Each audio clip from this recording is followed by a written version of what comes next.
roof.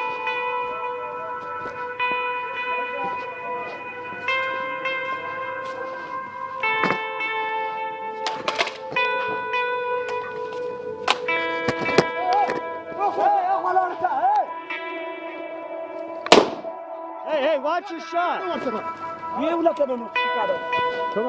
What do you got?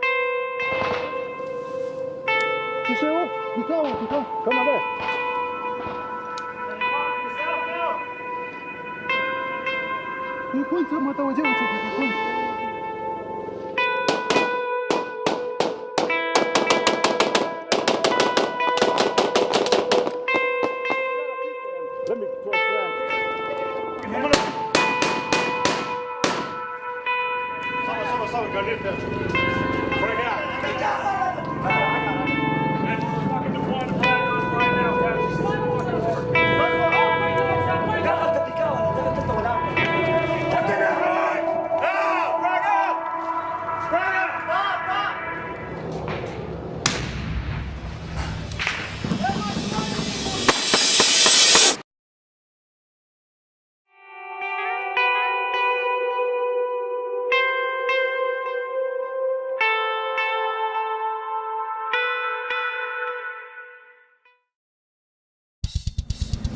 What makes Green Berets different from the rest of special operations community, my personal opinion, is our adherence to the fact that we're quiet professionals. Since it's going to be dark when we move into the trees, I want to keep it tight, so that way we're spending as little amount of time as possible. So we get in the trees, we get a good accountability, I make sure they know the building, and then they're going to lead out from there and I'll pick up the rear.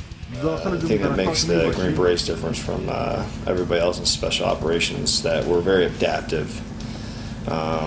There's no no in our vocabulary. I guess what I would like to say is it's rare that we can fail because we find another way around. Our biggest thing is to try to do everything we can by, with, and through our partner force. And we're very well rounded, making it to where adapting is easy for us because we've done it all. Determination, I would say. The refusal to quit. I mean, you get that a lot in SOF, but we really try and live by it. And we're a pretty humble group of guys, real tight-knit community. And that's why I don't really like talking us up too much. But yeah, I'd say it's that determination. That's what got me through selection, through the Q course.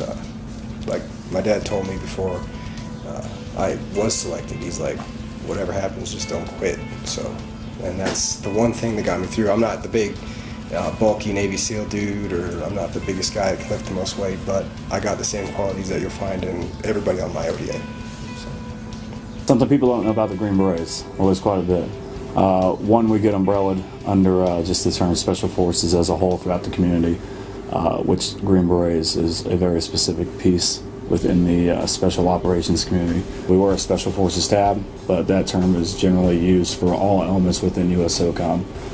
Green Berets specifically are U.S. Army Special Forces. We have 5 major set mission goals, which mainly include unconventional warfare, foreign internal defense, special reconnaissance, direct action, and counterterrorism operations. We have a multitude of tasks that we take part of, but we are the Department of Defense's lead for unconventional warfare operations. I would definitely say that our best quality is being adaptive to what the environment gives us.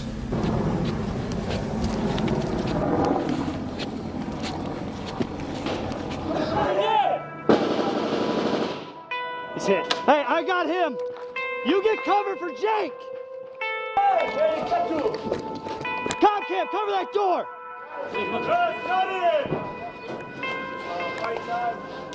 All right. Hey, what kind of blood is it? Is it squirting? Yeah.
I'd say the commando mission is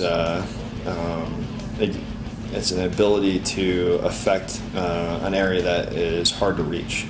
The best way that to describe the commandos is all the other forces can't get there or reach that area. They're able to bring a large force, fly them into deep into enemy territory and affect some of the higher ups and be able to get multiple enemy KI and disrupt a large network with just one night. So I mean, to describe them would be effective. When did Special Forces first pick up the commando mission? Really, it first got picked up in 2006 when we realized that throughout our combat FID-focused mission that we're conducting here, we needed deliberate, direct action dedicated units to support what was growing into the ANA. Started off with the model that was kind of used in Iraq. We're standing up the ICTF and took a contingent of about 70 commandos, which became the Commando Training Cadre, to Jordan with 3rd Special Forces group members and ran them through my rated training there. That group came back in 2006 and started the training up of the first 4 Kandax that went operational by 2007. And then since then, we're now at 9 Kandax as a whole under ANASOC.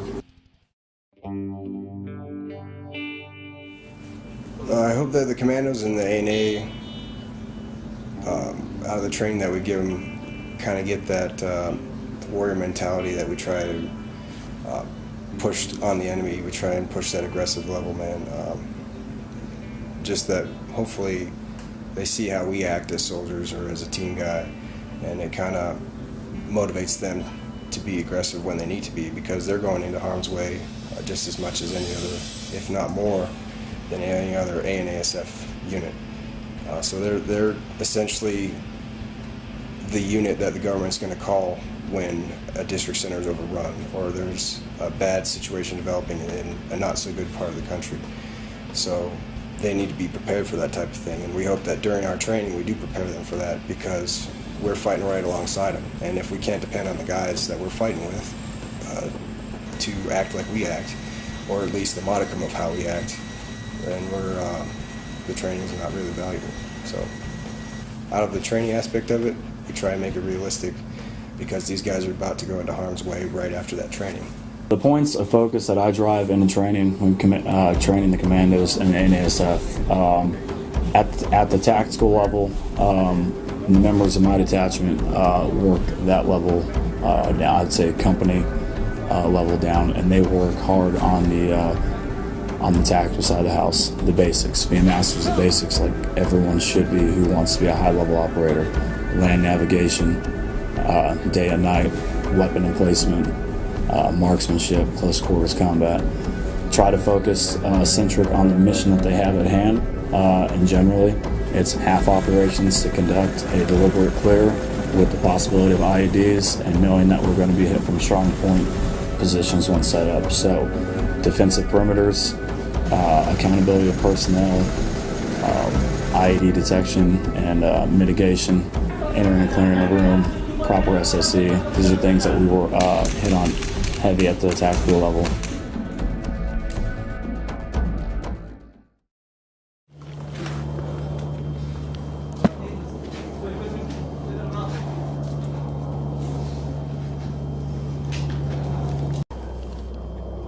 Chuck, status of search.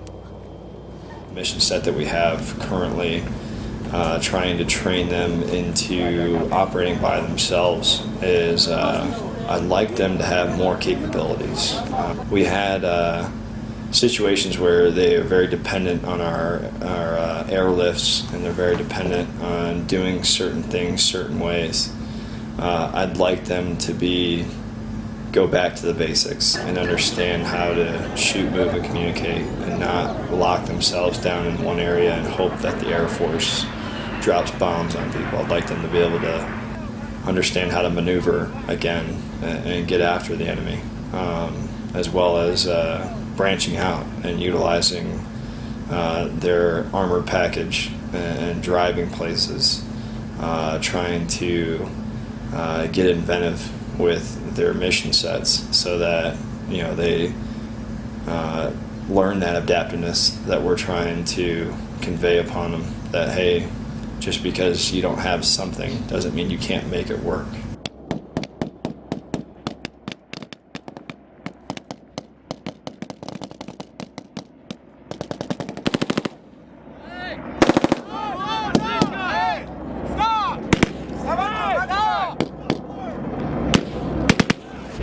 Conducting missions with or operations with commandos and ANSF can be pretty interesting at times. So a lot of guys honestly can relate it. It depends on the platoon or the SOC that you're going out with. If you have a bad SOC, or they can say it's the best mission you've been on if you have a good SOC or platoon. It just depends on who you guys work with and the amount of training and effort to build rapport that you put into it yourself. I've had great experience with both commandos and ANSF. ANSF, to me, are as close to an American ODA as you're going to get in Afghanistan as far as partner force goes. They got diehard relentless aggression, which is awesome, and the guys take ownership of their work and of the mission. I've been pushed back in the stack by ANSF members, and same thing, commandos. If you fight valiantly, or if you display to them the courage needed to face the enemy, they'll go with you. They just need a little bit more encouragement than the ANSF guys, which usually are, in some cases, dragging us to the objective. So.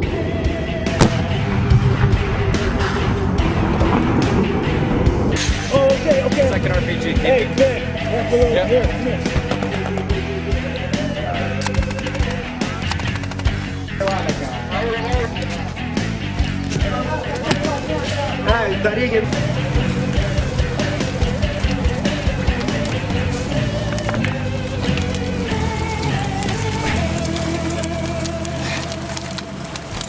To have the ANSF and the commandos working together is a lot like trying to have SF work with a Ranger battalion. The Ranger battalion is great at what they do, and they are very regimented, and they have I would say a straight line kind of mentality, and we try to work outside the box, and like I said, if something comes up, we try to adapt to it and work around. So I believe the ANSF are kind of the same in that part goes. So to have them underneath the commandos command, it makes it to where they have issues as far as like you have anytime you have special operations working together. I think it can be great potential though, because in previous missions that we've done since we've been here, we've had ANSF and commandos mixed into the same unit, part of it. So like our support element, we had ANSF and commandos with each other. And the commandos seemed to feed off of the ANSF energy and move out a lot better, and they wanted to go out and fight and do other stuff. But to have that capability to work together, they really have to work through a lot of egos, which I think is just like any special operations community. You got to put your ego aside sometimes and try to get that together. But I really see a lot of potential coming from them, and a lot of good things in the future, as long as they can keep those egos out of it and start pushing each other. So I can see the ANSF taking our role when we leave and being those mentors for the commandos and the leaders.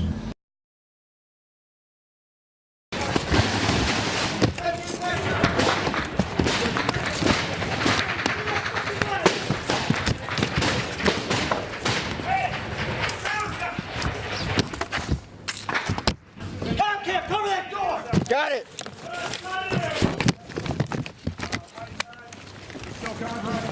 Good job. I killed him. I killed him. I killed him. Hey, neck wound, grazing, no arterial bleed. All right. Gunshot. Gunshot wound in the neck.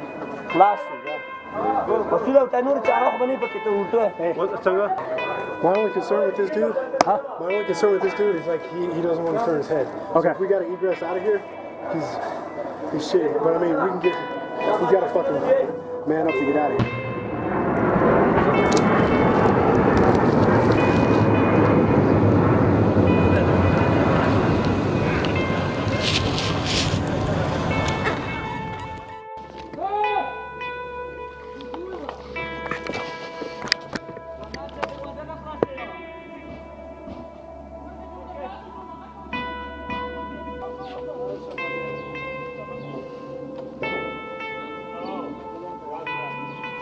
As fast? Well, yeah.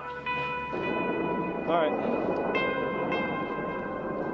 Hey, just like you're like turning a corner, I want you to try to just snap a picture of that. Alright,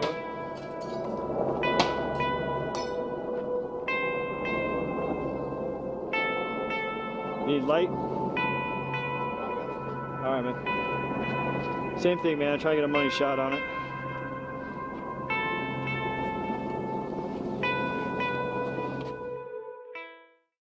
Mental preparations. We do a pretty good job, I think, of when we go into a reverse cycle of utilizing every single waking moment we have toward rehearsals and preparing our equipment and going around, that everyone stays mission focused and that the element leaders are pulling their additional members US aside and walking through the plans over and over and over again, so that once we get off the aircraft, we already know exactly where azimuth we need to head toward. We already know the first building that's going to be used as a strong point, and then where every additional building goes from there.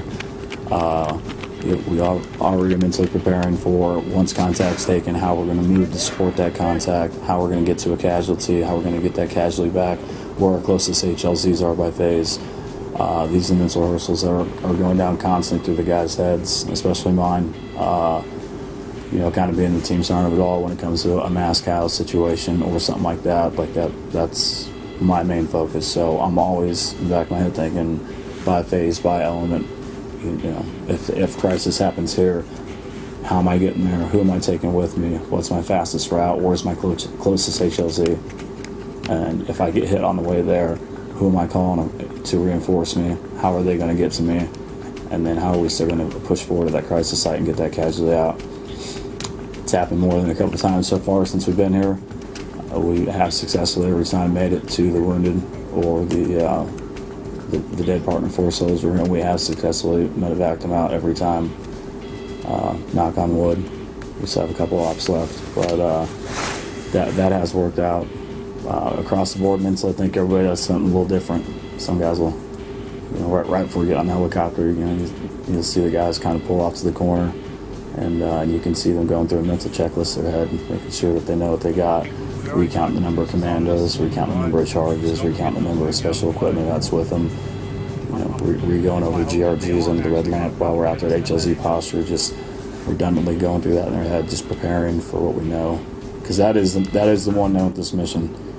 We don't fly into softball targets. We know when we go in, it's going to be a fight.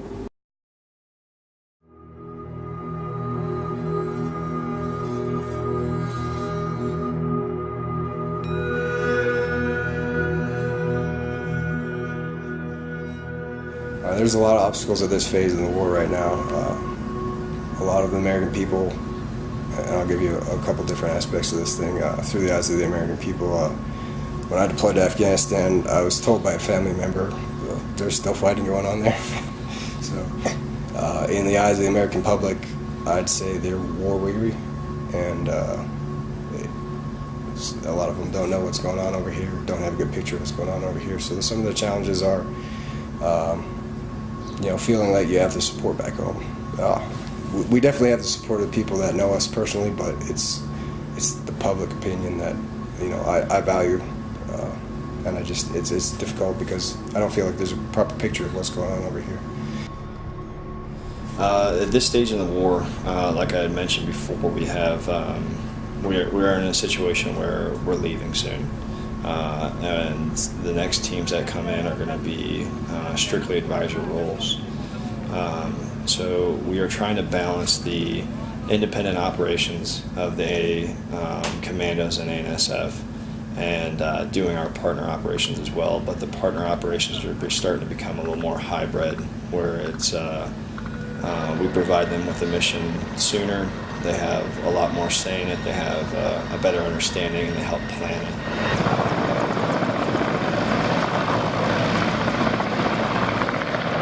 At times, we have, in the past, there was no issues with using demolition. There was no issues with entering compounds.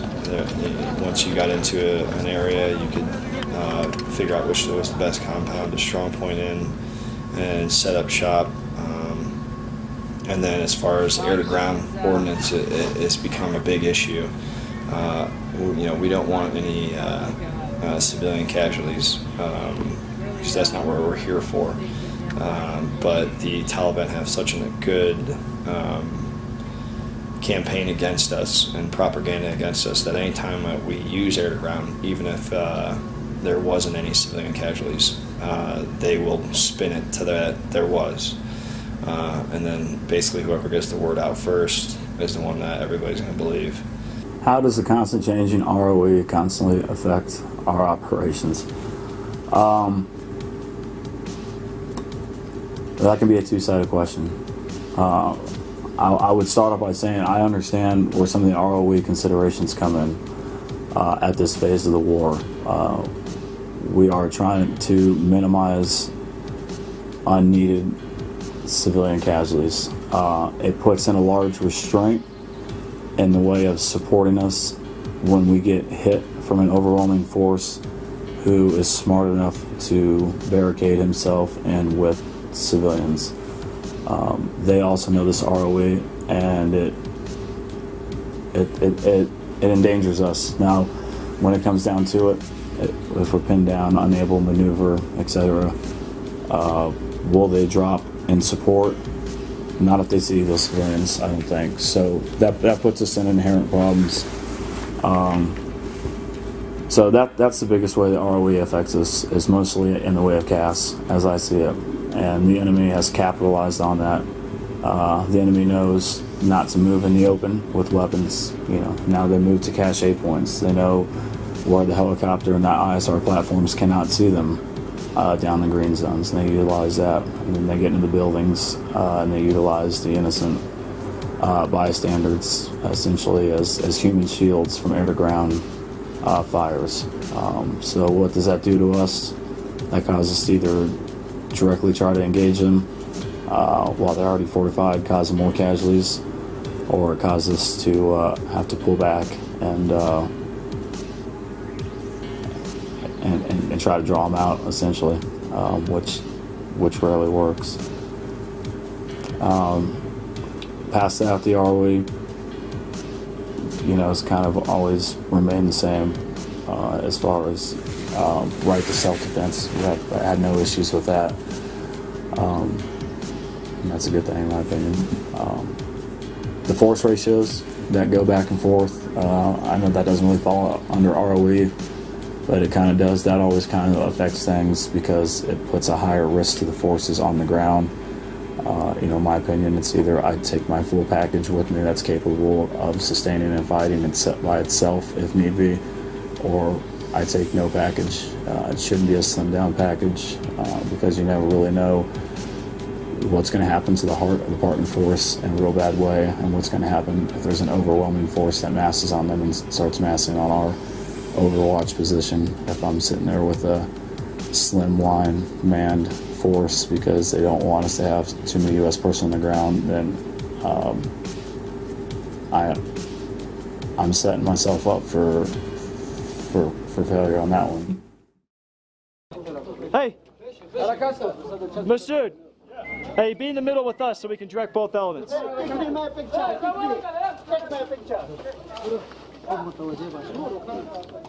Let's do it.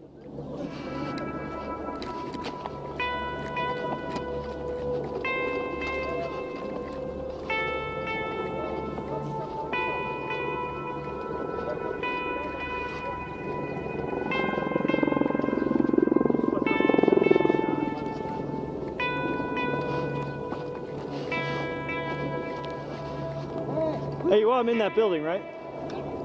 Yeah, I want a strong point in this building so we can overwatch them. Corners. Corners, go.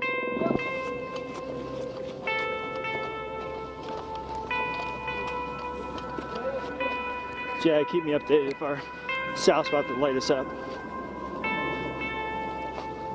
All right, brother, that's all of us. All right, Delta 1, go ahead and push.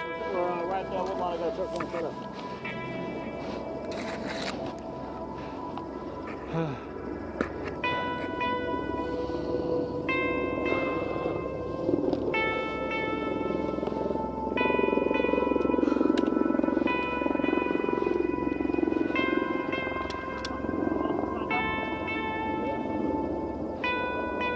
It's one big fucking ambush.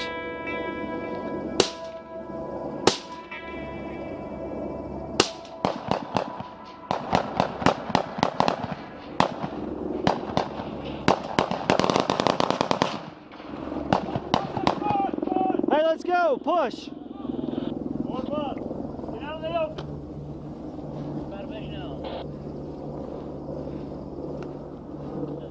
Let's go.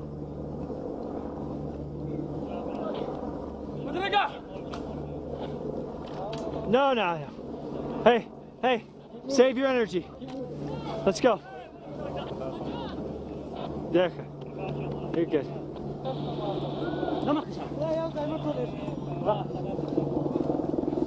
All right, let's go. All right, commandos. Hey, commandos are over there.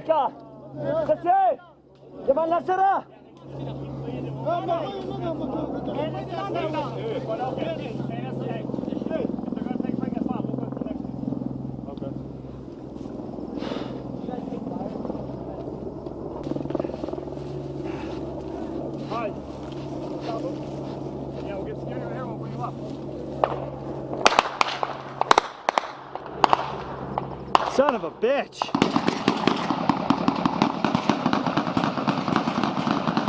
Scotty, you ready to fucking do this?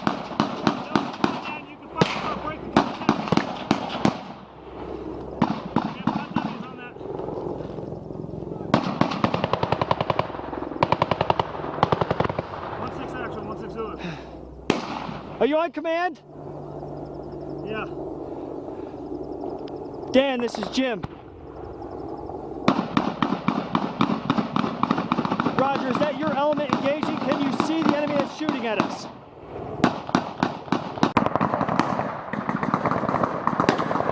Yeah, 1-6 actual, 1-6 Zulu. I'm trying to fucking hold down. We are definitely pinned down and able to fucking maneuver on this one.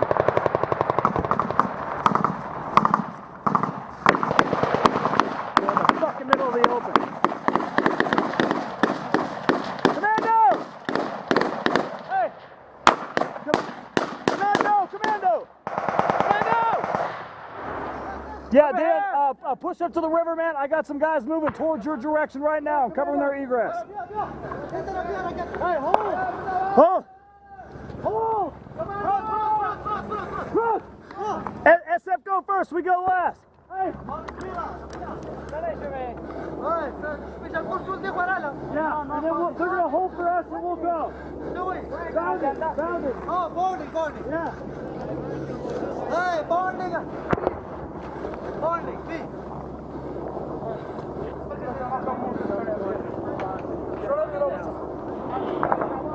Hey, go ahead and down, man. I got you. I'm holding down back here.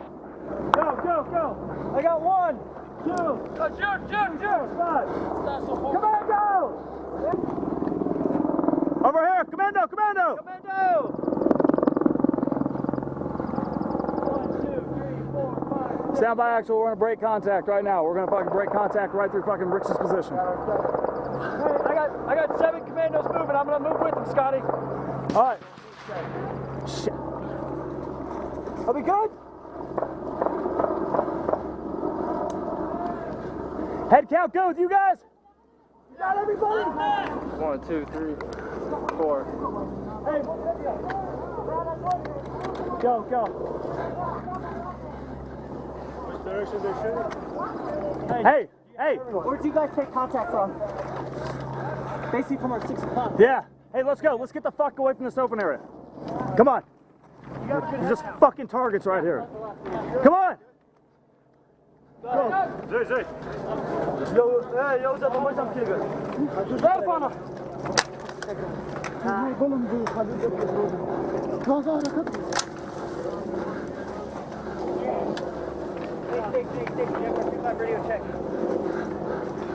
Hey, we're making our way down into the fucking riverbed right now. Hey! Check fire! Check fire! That is us moving down the fucking river. Go, commander.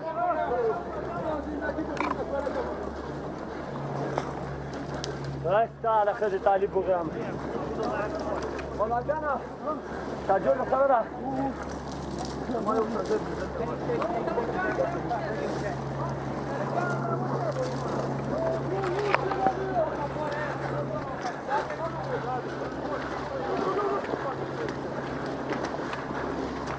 الباندة بشطة. رفع.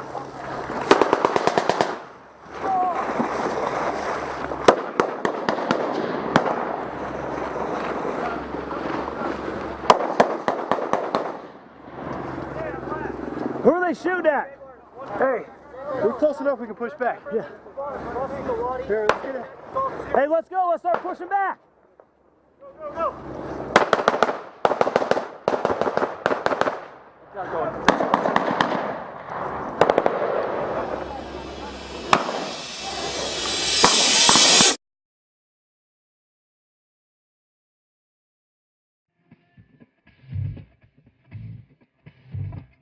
This rotation being the last rotation, not only to conduct commando operations with the commandos, but possibly the last combat rotation I go on is a strange problem set to contemplate. You know, I spent I spent 1/3 of my life either in Afghanistan or preparing to go to Afghanistan, and we lost a lot of good guys along the way, people that knew my name. There's still guys over here fighting, and you know, we got brothers on both sides, the American side and the partner force side. I owe my life to Afghan soldiers or policemen that fought for me, and after America leaves, they'll still be here fighting.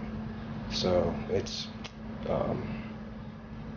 a strange problem set to consider. You know, it's what I've become used to. It's what I've gotten accustomed to, is training for Afghanistan, training for combat, going to Afghanistan, fighting, and you know, what's next?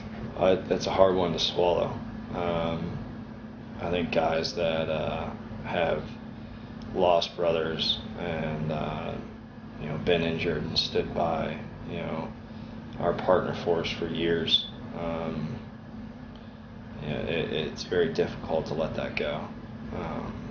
Not many people that haven't been at war or in special forces understand what I'm saying right now, but it's difficult to, we want to be with our families. We want to be at home and playing with our kids, but at the same sense we're torn because we want to be here, standing by the brothers that are still here fighting, and fight for the ones that we lost because they're no longer with us, and honor them. I pretty much have spent my entire adult life doing this job in the Army, and it's all been spent in this country. This will be trip 6 for me. I've seen it go from its infamousy stages to where we're at right now, and the amount of progression that the Afghan government and the military as a whole has made is phenomenal.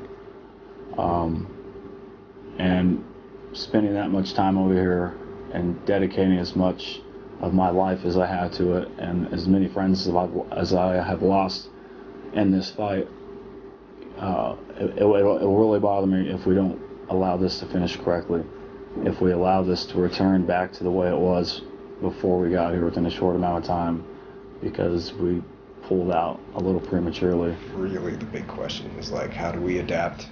How do we reintegrate back into, you know, the American populace? There's going to be a lot of guys with a lot of issues adapting, and a lot of guys are going to talk about it. A lot of guys are going to be too proud to talk about it. So we just really need to have the support of the American people back home, family and friends. Just understand that there's going to be a lot of people dealing with a lot of problems and issues that they may or may not be willing to talk about, just because they're adjusting from what they've become accustomed to, what they're used to. So it's you can always, there's that saying, you can take the dog out of the fight, but you can't take the fight out the dog. So it's not that we're bloodthirsty, we're not warmongers, it's just we're war fighters, and we got that mentality. And without an outlet or a means to do what we're trained to do, it's going to take some adaptation. So yeah, that's the best way I can answer that question. Is I don't know. I don't know how to. I'm just going to do what I can while I'm here and cherish this rotation that I can, and do what I can, you know, to keep the fight going, just to make it better for the guys that'll be here after we leave and the guys that we've lost. So to tell us that it's over now it's tough. So it's definitely not easy. But like I said, I feel that the training and the stuff that we were able to provide to Afghanistan, they can stand and they'll be okay. Heavenly Father, I come before you tonight, and just first of all, it's an honor to stand here with these men as we prepare to go into possibly a very kinetic situation. God, I just thank you so much that we can come to you for all things. I thank you that we can be men of God and yet hard warriors, that we don't have to choose between one or the other.